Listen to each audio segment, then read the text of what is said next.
চাল আমদানি হচ্ছে আমনের ভরা মৌসুম। এর মধ্যেও কুষ্টিয়ায় চালের দাম কমছে না। বাজারে সব ধরনের চালই কেজি প্রতি বিক্রি হচ্ছে 2 থেকে 3 টাকা বাড়তি দামে। দেশি চালের মতো চড়া দাম আমদানিকৃত চালেরও। এতে চরম বেকায়দায় সাধারণ ভোক্তারা। দোষারোপ করছেন মিল মালিকদের সিন্ডিকেটকে।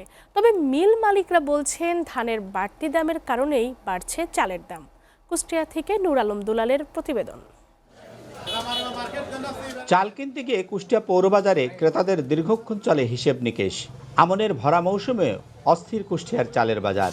সরকারের আমদানিকৃত চালও এসেছে বাজারে, তারপরও ফেরেনি স্বস্তি। দাম কমা তো দূরের কথা, সব ধরনের চালের দামেই নতুন করে কেজি প্রতি বেড়েছে 2 থেকে 3 টাকা।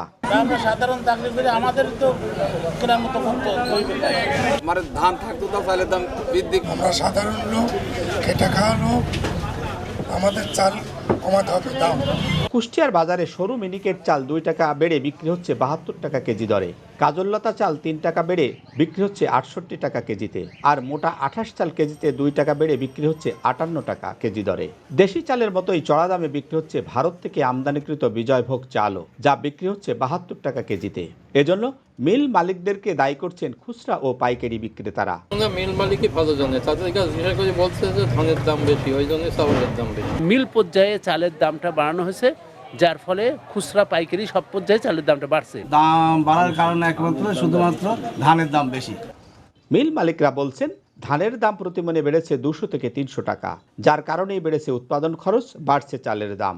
সরকার যদি চাল বাড়িতে নিয়ে আসে তা সেই ক্ষেত্রে যে আমরা বাঙালি তো অনেক সময় হুচুকে মাতাল, ঠিক আছে, যে বাড়িতে চাল আসতেছে এটা মনে করি অনেকে হয়তো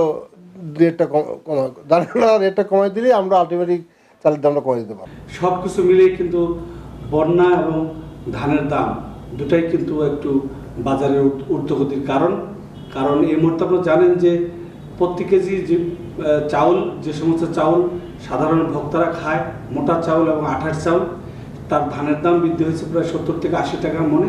17 ডিসেম্বর কুষ্টিয়া জেলা প্রশাসক সভাকক্ষে মালিক সমিতির নেতারা কেজিতে 1 টাকা চালের মূল্য কমার ঘোষণা দিলেও বাজারে তার প্রভাব পড়েনি। অন্যদিকে সরকারের নানামুখী পদক্ষেপের পরেও দেশের চালের বাজারে অস্থিরতা না কমার কারণ হিসেবে মিল মালিকদের সিন্ডিকেটকেই দুষছেন সাধারণ ভোক্তারা। নূর আলম দুলাল, SATV, কুষ্টিয়া।